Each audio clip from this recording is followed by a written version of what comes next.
Welcome to Bastard Quest. I'm the Game Bastard Kyle. Todd. Corey. I'm Austin. We're playing Death in Space. This is a game created by the Stockholm Cartel. We know about them. Yep. They've killed us many times. They have. Very hard to survive in their world. Yep. This is a studio that puts out Mork Borg. Yep. Pyroborg. Cyborg. Yeah, published by Free League. Smorgasbord. The creators are specifically Christian Plogfors and Carl Niblaeus. Yeah, nailed it. Perfect pronunciation. Well, they should not have been Swedish if they wanted me to pronounce their names. How dare they? I'll send them a note. Yeah, I already written a letter. Okay, good. We apologize to all nations. Yeah, mostly Sweden. In this case, yes. So this is a game called Death in Space. It is a Lighthearted romp. through the dark void of depression and death. Ah, cool. So here's the kind of the cliff notes. Civilization is at its end. That's Act 1. We. Slowly but steadily, the universe contracts towards an inescapable end. The void between the stars whispers strange and portentous phrases to the unlucky. This is a game about the hardworking explorers and laborers in this universe and the jobs they take to survive in a war-torn stellar system where anarchy spreads and resources are scarce. Without a good aim and a tech-savvy mind, they will quickly meet their death in space. Well, now I'm just sad. Yeah, it's kind of the original Alien movie extrapolated into an apocalyptic horror. Oh. Oh. Well, it needed to be darkened up a little bit, the alien world. Too lighthearted. So it's more like Roger Corman's Galaxy of Terror. Briefly, I'm going to go over the general rules. All characters have 4 abilities. Body, which is for melee attacks and hit points, encumbrance, other physical things. Dexterity, defense rating, poise, speed, and reflexes. Savvy, perception, intuition, street smarts, piloting spacecraft, etc. General Rules was my favorite commander in the referee wars. Oh, was it? Yeah. I liked Major Gallbladder. Oh. Tech is the 4th, ranged attacks, understanding and operating technology, constructing gear. So when you want to do an ability check, when you want to do something hazardous or to overcome a challenge where the outcome is uncertain and there's a real risk of failure, you're going to roll a d20 and you're going to add your relevant ability. Body, dexterity, savvy, or tech. If the result is equal to or greater than a 12, then you do it. Otherwise, you fail. Oh, wow. Yeah. Now, on a failure, you could suffer a complication or a setback, but you also gain 1 void point. So that's something you'll need to track. Void points. Okay. Now, there are also opposed rolls, and in that case, we're just trying to see who has the higher result. You can get advantage and disadvantage, which is a popular thing, I think, in all D&D, D20 style-based systems. What are void points? So for each failed ability check or attack roll, a player character gains 1 void point. They can have at most 4 void points at any time. A void point can be used to gain advantage on an ability check or an attack roll, or activate a cosmic mutation. Now, you don't have any cosmic mutations. You could get some in character advancement or in rare situations where the void is let loose and bad things, or good things, depending on your point of view, happen to you. So, void corruption can occur when you lose control and let the void surge through your body. It can leave permanent scars behind. Mechanically, if a void point is spent to gain advantage and the roll fails, you have to roll a d6. If the result is equal to or lower than the current amount of void points after the spend, you roll a void corruption effect, and no void point is gained for the failed roll. So, corruption effects can be pretty cool, or at least interesting. Not necessarily great for your character sometimes, but then there's rules for spare parts and ship repairs and space travel and off-world extravehicular activities, which we'll get to when they become relevant. Any questions about the rules? No, sir. All right. So let's talk about your characters. You are all the crew of a spaceship. Yep. A band of general blue-collar contractors. You don't have any specific industry that you engage in, but you're looking for work out among the stars. General Blue Collar was my favorite commander in the Garment Wars. Was it? Yeah. He fought for the North. Yeah. Again, same series. Loved Major Gallbladder. It's my favorite one. I like Captain Textile. So, Austin, who's your character? My character is a mercenary named Nexus. By the way, we rolled randomly, as we always do with any kind of Borg-type game, and the tables on this are just as fun as any of the board games we played. Absolutely. Major variation across the board as far as the variety of abilities and effects that are possible to you. Major Variation was my favorite. I'll stop. But anyway, this mercenary is velocity cursed. And what that means in this game is that he's done so much, Kyle, correct me if I'm wrong, he's done so much interdimensionary travel that he occasionally phases in and out of existence. Like he's like a metaphysical presence where you can't quite get the TV to settle on a channel. Yeah, that's a perfect interpretation of the description. Again, these games generally give you something that is illustrative and interesting without telling you exactly what it is. So if you want to interpret the velocity thingy that way, that works. I kind of pictured it as the Aha Take On Me video where the guy's like trying to enter the real world out of cartoon world. And he's like Smashing banging into against the- the wall. Wait a minute. Are you essentially suggesting that my character is basically a mime? if that's how you want to play it on this audio podcast. No, no one is suggesting that. Yeah, no. I took it as he was the lead singer of a Norwegian pop band. Yeah. But anyway, he's an eccentric mercenary with a flamethrower. Oh, yeah. Austin hit pay dirt with rolling for weapons. I love doing that on the board games. The same thing happened the first time we played Morkborg. I got this really weak-ass fucking character and then rolled for a Zweihander at the very end. But he's also got the typical mercenary payload. He has a uniform. He has a planetary parachute. He has a proximity alarm that needs batteries, so I guess some sort of security measure. And he also has a flashlight model P78C. Now, this doesn't say that, but it's so specific about it that I'm just assuming that with my luck, I got the bad one. Yeah, on the Session Zero, which is on the Patreon for you fine patrons, we decided that blades come out of it and that the flashlight runs on blood. Yeah. It's like a Swiss Army flashlight. It's kind of like a little IV port that you just stick into a vein if you want light. They're a very popular brand. That's why the universe is dying. Because space is dark. Everybody needs one. They just got a bad one. I'm just going to make a note. Runs on blood. Oh, make sure you get the right blood type, though. Right. Oh, yeah. Otherwise, yeesh. Corey, tell us about your character. Well, I ended up rolling pretty much a machine man. I think he's got some organic material, but he's mostly robot at this point. I don't know which parts. He can talk to machines. I rolled for that. His background, he's an asteroid archaeologist. He's an optimistic robot man. His drive is technology. I rolled pretty good for this character. It all makes sense for the most part. He wears an old space dock jacket, from his archaeologian days. Yeah. He's got a vacuum pistol, which basically sucks your blood out of you. You gotta stick it to him. Is that what it does? I don't know. He's got a heavy EVA suit. His starting kit, which kind of gave us some gear, was Nomad. He's got a liquid purifier, a hover hammock, box of spices, rechargeable solar battery, and a pack of incense sticks. Nice. His name is ATAR, which stands for Almost Totally a Robot. Todd, tell us about your character. Right, my name is Angus Reese Pig. That's with 2 G's. My nickname is Shite Bucket because I used to be in a band called the Sphincters and I would end every show by shiting in said bucket. Dear Lord. I'm a punk. No way. My background other than punk rock is static noise translator. Let me give you an example. I just said I like cheese. Oh. Hello. I got me hazard pants. Which one would need if their nickname was Shite Bucket? I'm glad you picked up on that there. Yeah, and but I got throwing stars as a weapon. Yeah, Isn't it like an unlimited amount of throwing stars? unlimited amount. Yeah, he has an infinite amount of throwing stars. Yeah. So I picture he has some small, essentially fabrication device that all it does is make throwing stars. Right. It's a 3D printer. Yeah. It's just stuck on the throwing star. Yeah. It's in his room. It's just constantly spitting new throwing stars right. out into the floor.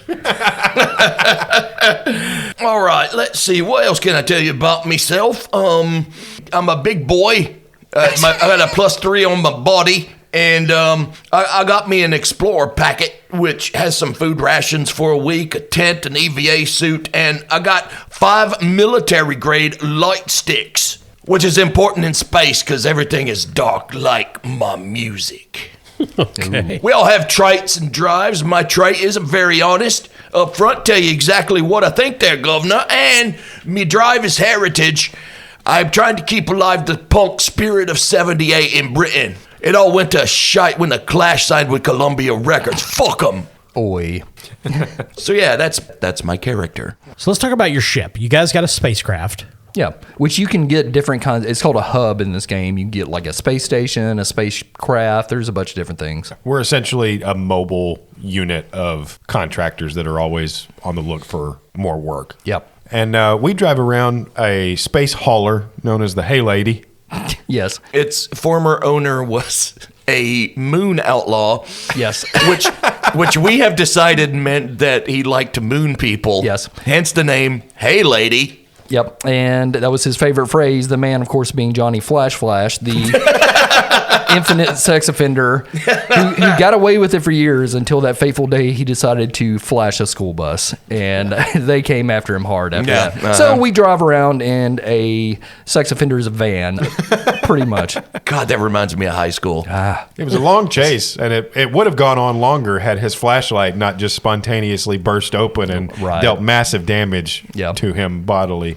And the ship has a lot of shit that you can do with it. Sorry about that. Like, it's got a defense rating, all that stuff. There's rules for flying it and other kind of stuff. Yeah, so it has the major attributes of the ship, or of any hub, rather, are basically its power core, meaning what powers the ship, which determines how many additional modules we can attach to it. Because we have standard features like a command center, quarters, life support, and the mess, but we can add on specialized units to give it more dynamics, more productivity, and to assist us more in whatever mission we might be undertaking. And we also rolled randomly for a few details about the ship. One was that it was formerly used by an outlaw, moon outlaw, I'm sorry.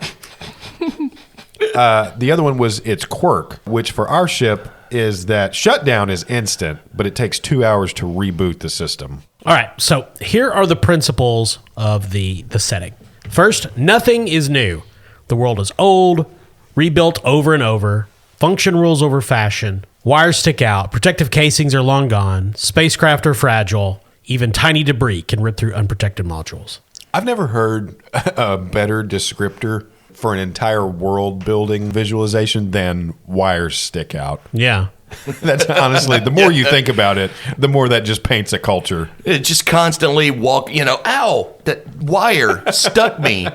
Damn it, I was sitting on the toilet. How did that happen? That's the worst place to Sorry, go. that was my flashlight. Communication. Networks are local and direct. Hacking requires plugging in. Messages are limited by the speed of light. The war is still present. It ended, but the aftermath is still keenly felt. People wear their scars on their sleeve. Veterans argue about wins and losses. Distant stations are silent. Barely anyone knows what is going on at the Outer Rim space stations or in other stellar systems. If the crew is traveling to one of those distant places, asking anybody about the place will only tell them what it was before or during the war, but not much about what's going on today. Traveling takes time. Space travel is slow and suffocating. You are confined in a small space with a lot of time to kill. Who wants to live forever? Time is perceived differently when you can put life on hold in cryosleep. Life is lonely. The world can look quite different after you sleep for 20 years. And those are kind of the focal principles upon which the setting is built. Any questions before we get started? Nope. I'm good. The three of you are on the Iron Ring, which is a large space station in the outer parts of the Tenebris system. It is a haven for blue-collar people like yourselves, salvagers, junkers, miners. It's this massive space station, massive amounts of repair and servicing facilities for spacecraft. There's huge sections that are derelict and abandoned that nobody goes in. You are specifically going to the Rig. It's a rough bar frequented by workers in a compact corner of the Iron Ring. Lots of cheap, stale, synthetic beer, terrible AI-generated music, and people just looking to try to forget their troubles. But you're there to meet contact for a possible job. It seems the Conjo Mining Company may need a crew for something. So you guys arrive inside the Rig. There's just one large, old industrial-style door that you enter in. You can smell stale cigarettes, body odor, and of course there's that kind of sweet stink reek of spilled beer that nobody has properly cleaned for a long time. The floor is sticky on the bottom of your boots. And at a table in the middle of the room, you see your contact, Naoto Rife. Dressed in dirty coveralls, unkempt hair, smoking a cigarette. There's spaces at their table. You sit down, and Naoto says, "Do you guys have a name for your crew?" The Lady Men. The Lady Men. Our ship's the Hey Lady. Yeah. I like it. Lady Men, welcome. Oi. How's your flasher ship? Good morning. The ship is fine. Thank you. Says Atar. Oh, Atar, you're so verbose. Understand you got some work for us, mate. Yeah, I do, Angus. Thank you for pointing that out. I want you to go look for Agnes. Named after new Patreon member Agnes. Thank you, Agnes. Yeah, for a minute there, I thought you said Angus, and it was like, I'm not going looking for myself. No, this is Agnes. It's spelled differently. So where is it that we can find her? Sorry, I phased out for a second. Agnes, well, she went missing on Lacrimosa. She's a prospector. But more importantly, she's the daughter of a very important person in the company, in Conjo Mining Company. She went missing on Lacrimosa. Lacrimosa is the hottest planet in the system. You guys know of it as a molten landscape where time stands still. There's no water and resources are scarce, but beneath the surface are banded and locked down facilities. Lacrimosa, during the last war, was a popular place for VIP bunkers. That's what many of the buried facilities are believed to be. Okay. Yeah, me old band did an entire concept album dedicated to Lacrimosa. It was called The Molten Landscape Where Time Stands Still. I'm sure that did very well for you. It did. Sphincter's best album, I think. That was back in your accurate phase. Yeah. Look, I'll give you the last coordinates for Agnes's check-in. Go look for her, go bring her back, and in return, I can get you some spare parts for your ship. Couple pallets and then something on the back end for you boys to keep it nice. Time's a-wasting, fellows. Let's go digging at the hot place. Right, Atar, I admire your spunk, buddy. Let's aboard the ship and go looking for this bird. Atar is always in his accurate phase. Thank you. You're welcome. I love you, Atar. You're a gem. Every day is a gift. It is. Okay, go on out there and try not to die, but bring me back Agnes. Right. Oi! All right, so you guys going to do anything on the Iron Ring before you leave? Tally-ho. Tally-ho, indeed. Nope, I'm not allowed in any of the shops there anymore. Been kicked out of every one of them. Yes, the shops mostly put out buckets, and we can't let Angus around buckets. I do love a good bucket. Give us a list and we'll pick up some sundries for you, Angus. Yeah, here's the list. Go to it, Atar. So what kind of shops are we talking about here, Kyle? I mean, the Iron Ring is a massive station. It has just about every sort of shop to cater to the needs of the spacefaring society that you can imagine. There's people that live on the station, not in great conditions, but they do live there. Oh, so it's like a Love's truck stop in space. Yeah, with the trailer park attached to it. Okay. Okay. Well, is there any kind of gear that might help us? We're going to a very high temperature planet, Going to a very high temperature planet. which Atar has a heavy EVA suit, so I'm sure that will help him, but I don't think we're all as lucky as Atar. I have a light EVA suit Okay. and my hazard pants. Well, of course. Oi, you get me one of them little fans that you wear around your neck. Oh, yeah. You would need an EVA suit because Lacrimosa, it does have an atmosphere. However, it is mostly carbon dioxide. Okay. And non-breathable. And high temperature. So we should probably look for something for Nexus. Yeah. Only if you value him being alive. I've already got a flashlight that takes out your spleen. I love them equally. That's almost certainly not true. So yeah, Nexus has a fair bit of hollows, which is the currency in this game.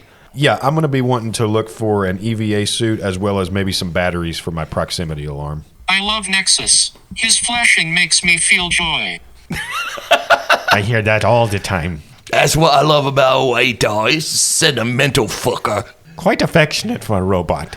Who's ready for a lady men hug party? All right, bring her in. Oh, All right, so yeah, there's a few supplies we're going to try to buy. Yeah, I love you, blokes. MMMMMMMM. I see what you were going for. Were you blowing us kisses? it was supposed to be. You know, I think Atar phased out like Nexus did there a little bit. You know, this is fun and all, but I'm kind of doing this for a reason because I bit my tongue yesterday eating a Wiener Schnitzel at Oktoberfest, and it fucking hurts to talk, y'all. Austin, does Nexus know any proprietors on the Iron Ring? Yeah, I would imagine his old buddy. So, as a bonus, all of us were able to roll for a random kind of boost or bonus. Nexus is an old crew member who's a prospector type, and his name is Russell Elysium. Yeah, based after Patreon member Matthew Russell. Thank you, Matthew. Yeah. So we basically get kind of a sidekick with a 0 modifier on all attributes. And I imagine as a prospector, he has probably traded with lots of folks on the Iron Ring. And so he's probably put Nexus in touch with people that would pay handsomely for things that we find on our journeys and good suppliers for when we set out on different treks. Ah, So you're going to talk to Russell, and he says, well, I know somebody you could talk to. Yes, who is that? Dig Dug, the salesman bug. no, Dig Dug. Is that D-I-G-D-O-U-G? No, it's Dig Dug. D-I-G-D-U-G, like the Dug. Oh, I see. I dug in the ground for rocks. Like Sebulba. Dig Dug. Hey, he's got a shop called Salesman Bug. Okay. You've been there. I've been there. Corey, you just hang on to that idea, though, for the inevitable day that Dig Dug gets adapted into a feature-length film. Ah, yes. Played by Jack Black.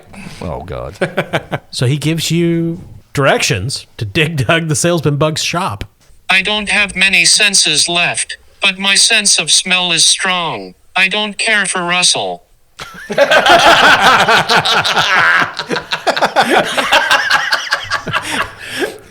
I love the idea that this is the most positive bot in all of existence who only has anything negative to say about Personal hygiene. about the prospector. Yeah. One thing you can say about Atar, he's very clean. Oh, yeah. Dirt is lucky.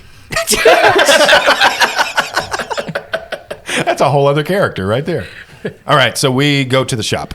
The shop is on the station surface, and you take this glass corridor that you have this grand vista of space into this magnetically sealed dome packed with junk. And puttering around in a moth-eaten robe is what looks like a giant praying mantis. Hey, you must be Doug. I am Doug! Oh, goodness. And it's all coming out of a voice translator around his throat. Ah. I am Dig Dug. I am the salesman bug.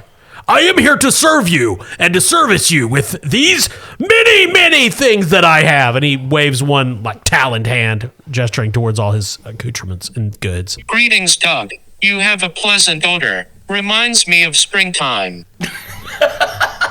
My pheromones are toxic to your kind. To robots? They are caustic.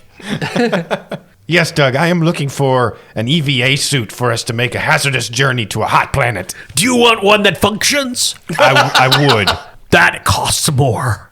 I'm sure it does. How many hollows do you have, small person made of meat on which my species feasts? Well, that depends. What does it cost? 70, 90? I see. So, Nexus has 26 hollows. My lowest cost EVA suit would be at least 200. And that is me cutting you a deal, sweet-smelling food person. Well, that's unfortunate. How about I sell you this flashlight with many functions? I don't need the stab flashlight. There's like a pile of 600 of them. Yeah, just over a in the corner huge box overflowing. of people that tried to sell him a flashlight and just left it anyway. All right. He's like the General Grievous of He's just got a collection. But we do have a layaway program. Oh. All right, then I will just take the layaway program. Very well. Interest is 25%. That's fair. It's not. And he provides you with a beaten up, patched light EVA suit. Thank you, Doug. Please don't call the cops on us because of our ship. It is no longer owned by the infamous Johnny Flash Flash. We keep our genitals hidden. I understand. I do not want to see your disgusting mammal genitals. Mine are cold cylinders. Ah, that makes sense because you are a semi-robot person. Hey, this guy gets it. I also would like to purchase some batteries for my proximity alarm. Batteries? Do you want the ones that are leaking? I don't think so, no.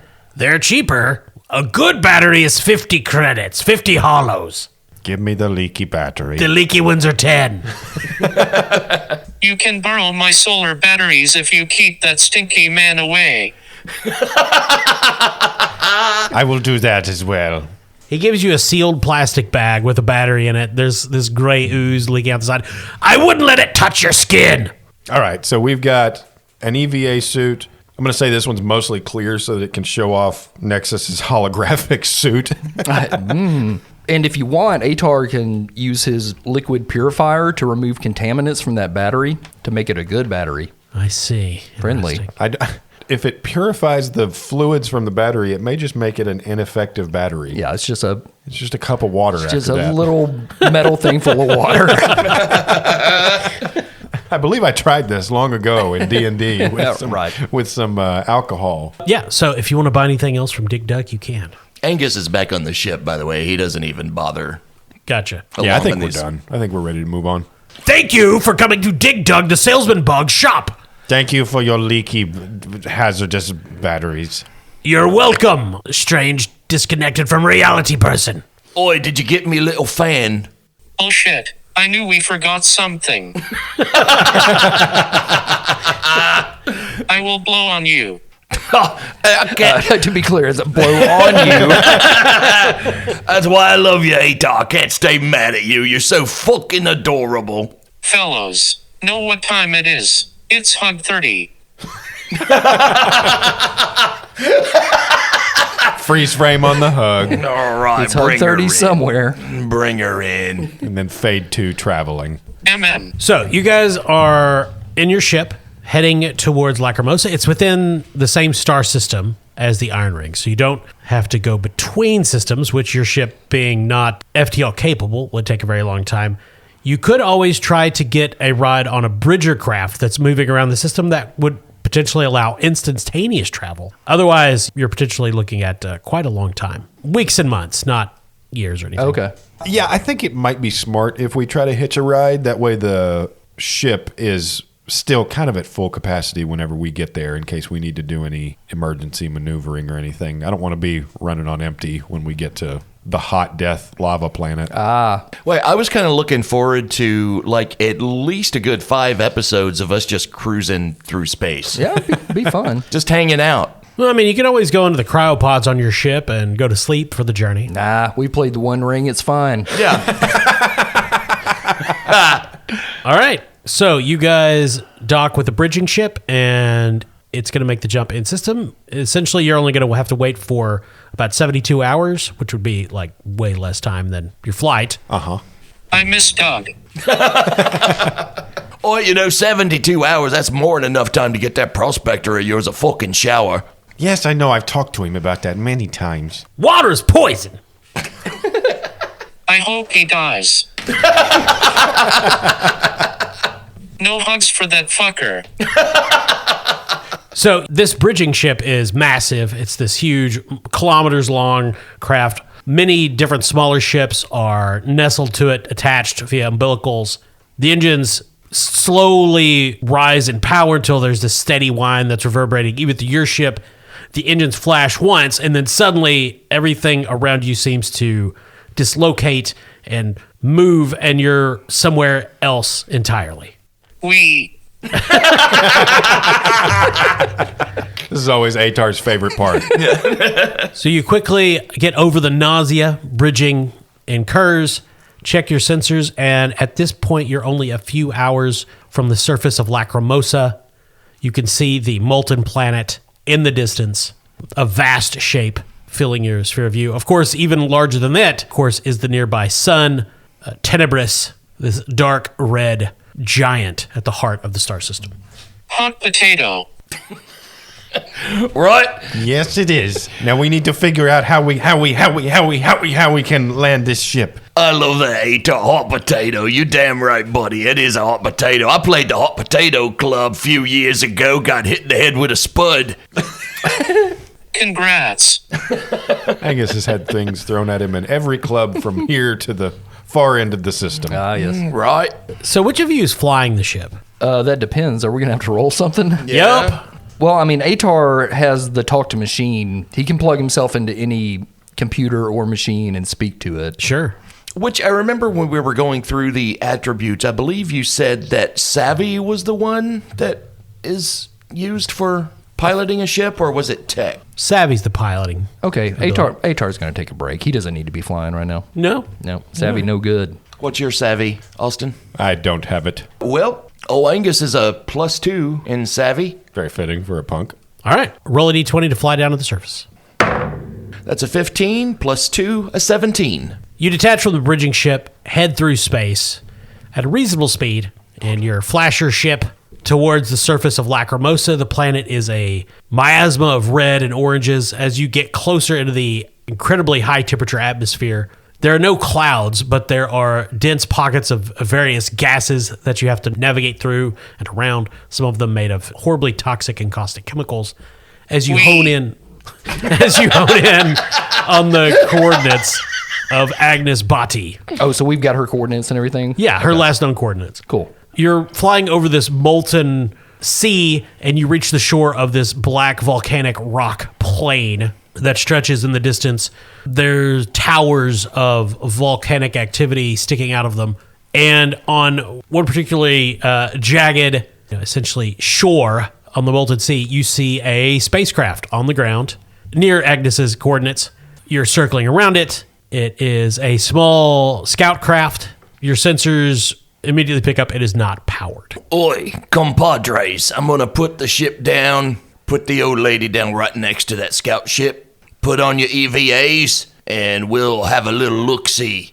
Now, Kyle, when you say it is not powered, do you mean it is not currently functioning, or it is like running on empty? It is out of power. It is not currently functioning. Oh, gotcha. You have no idea of the state of its fuel capacity. Gotcha. You land. You will have to wear an EVA suit on this planet. The temperature is incredibly high. It would be instantly lethal. Does anyone have any tape? Oh, I get it. Paranoia. Yeah, like I said, Atar's got a heavy EVA suit. All right. So you guys, you disembark. You're standing outside of your ship, a short distance from Agnes's ship. And now that you're on the ground, in the side of a protruding mass of stone, you can actually see a cave nearby beyond her ship. And perhaps the glint of metal inside? Who can say? All right, everyone stand back. Nexus takes a heroic stance after they step down from the ramp of the ship, and he clears everybody out for a radius of like 15 feet, and he reaches into his pocket, and he pulls out the flashlight. Oh, God. Oh, And there's this big cinematic riser, and he presses the button to click it on. Okay. All right. Roll your Luck. dexterity. Okay. Dex is +2. Hey, careful with thing. That's a 12. You managed not to pierce your spacesuit, Jesus. assuming you have a positive modifier to your dexterity. Yes, that is a positive modifier. That was a total of 12 after my modifier. You pop the blade out away from yourself. Yep. This flashlight turns on the way Predator's gauntlets open up.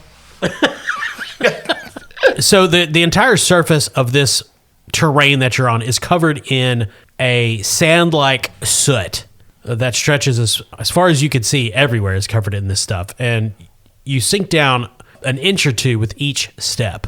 What are you guys doing? This suit is very pretty. Why, thank you. It's holographic. He said soot.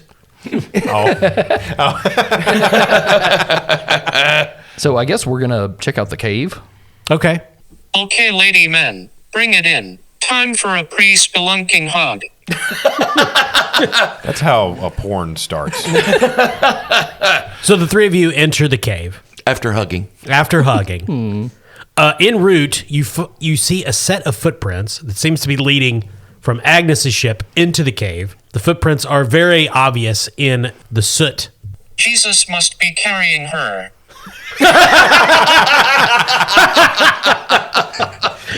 Very optimistic for an android. That's his trait. You get into the cave. You can see things to the murder flashlight. By the way, Kyle, every time Nexus accidentally like phases out or like his signal corrupts, I'm gonna roll a d20, and if I roll a 1, something bad happens with the flashlight because he squeezes it too hard. Oh, okay. Now, Corey, your character was an archaeologist, right? Yeah, I was just about to ask that. He was a asteroid archaeologist. Is there something I can do to examine the cave to see what we're dealing with here, or any signs of like creature droppings? Yeah, you can spend a turn examining the interior. Okay. That's a good idea. So you immediately pick out that this cave is definitely artificial. It is too circular, too smooth. It's clearly laser cut into the side of this mountain. You don't see any sign of any fauna, though that's not a surprise. As far as anyone knows, La Hermosa has no indigenous life of any kind. Hey fellows, it's a fake cave with no plans. Ah, you know what that means? It's not real. Someone wants us to think it's a cave when in fact it's a construct. Well, this may just be one of the passages down to one of the bunkers. If this is the only place she's been, then she may have known exactly where she was going. She may be looking for a specific bunker. Yeah, the footsteps do go directly into the cave, and eventually they move out of the soot and onto hard stone, and of course are no longer detectable. She's gone to heaven. Yeah, that's it. You gotta love how wholesome Atar is, though, right? I mean, my soul is as black as soot, but man, he just shines a light on everything. I love him. And speaking of, everybody stand back because we got to move through a doorway with this flashlight. And Nexus leads the way into the next chamber of whatever they find.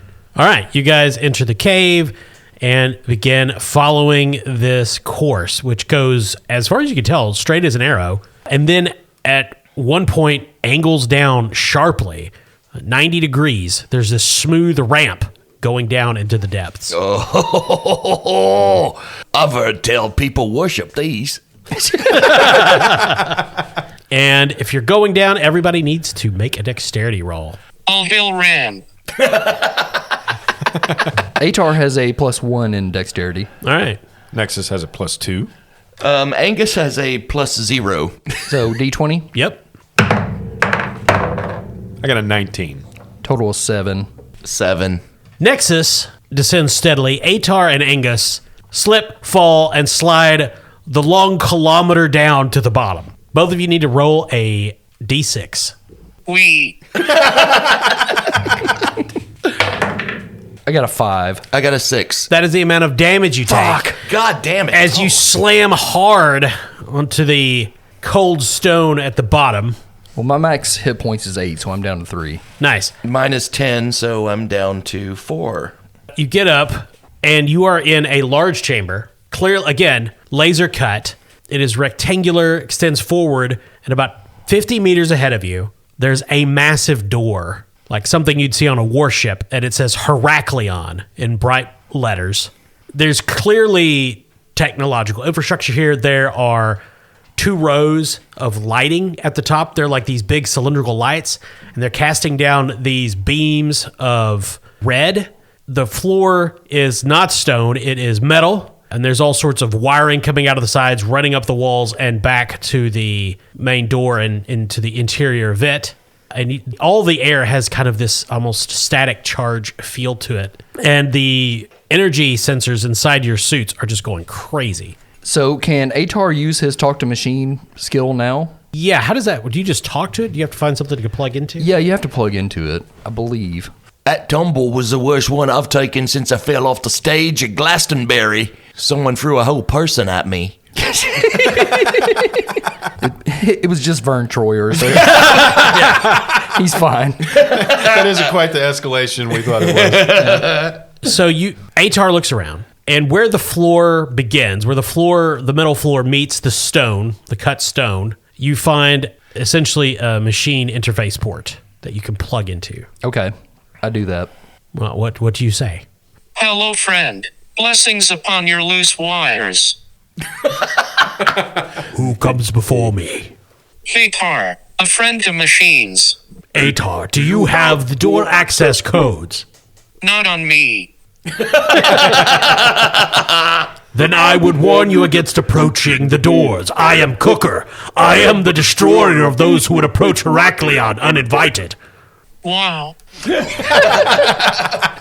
Yes, without the proper access, I would have to emit deadly microwaves that would literally boil the liquids inside you until you burst from the inside like a ripe piñata being beaten to death by a group of school children. Cooker, eh? Reminds me of the club Cooker. Played there one time.